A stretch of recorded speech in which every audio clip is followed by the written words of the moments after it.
Nityananda, wanted to talk to you a little bit today about some of the incidents that happened in the first Inner Awakening program that I had attended.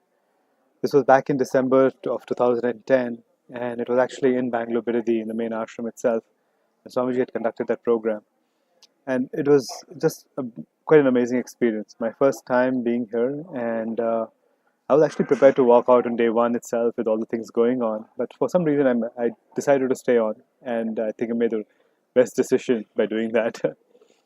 My wife had attended Swamiji's program earlier called LEP, and in that, Swamiji had awakened her Kundalini Shakti, something I was not really very familiar with or knew anything about.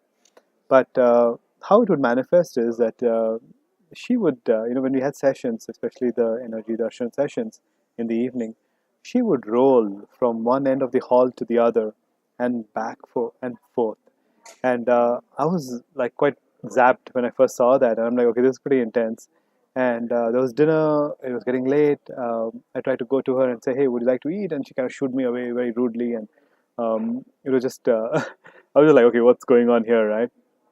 And after a while, I saw a few others basically have this really strong experiences as well of the Kundalini Shakti. There was a doctor who had come along with us and part of the same program from Singapore. And he would go into these amazing raptures and just have this ecstasy kind of flowing through him.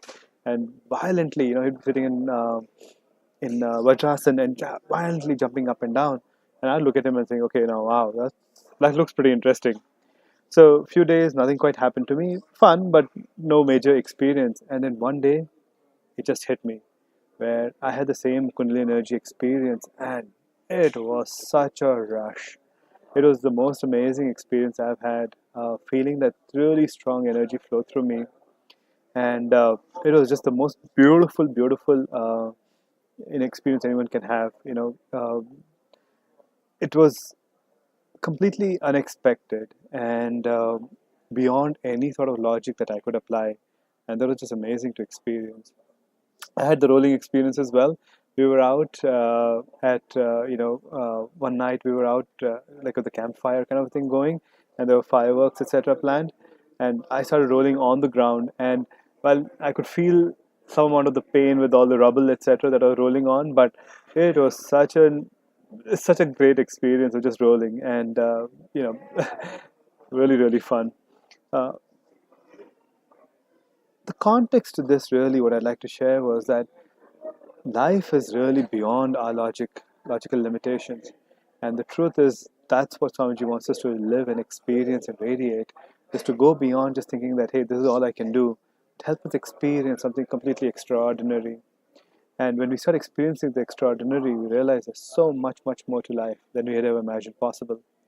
So, with that, I'd like to invite all of you to come experience this extraordinary in whatever shape or form that might manifest for you.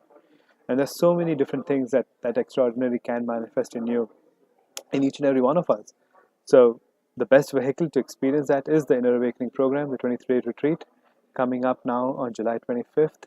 That's the next one coming up in Bangalore, Adinam, in Swamiji's spiritual headquarters where he stays and lives and breathes.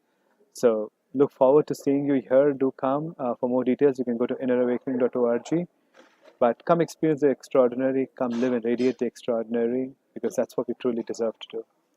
Thank you for your listening, and look forward to hearing back from you if you have any comments or questions, and take it from there. Thank you, Nityanandam.